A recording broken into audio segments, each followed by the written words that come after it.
Following on from my previous videos about the legend of King Arthur themed stamps, the Royal Mail has revealed a new set that feature the Wars of the Roses. The brutal civil wars that pitted the Lancastrians against the Yorkist branch of the Plantagenet ruling dynasty were one of the most bloodthirsty chapters in English history.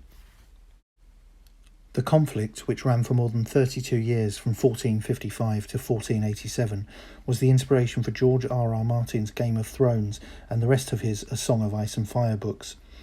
The stamps feature key battles from the war, such as the First Battle of St Albans in 1455, the battles of Tewkesbury and Northampton, and others, including the climactic Battle of Bosworth, which saw the final, shattering defeat of the House of York and the death of King Richard III. Looking at the artwork, I have to say I think they look great, and they're now available for pre-order from Royal Mail. Links to my videos on the King Arthur stamps are in the description below.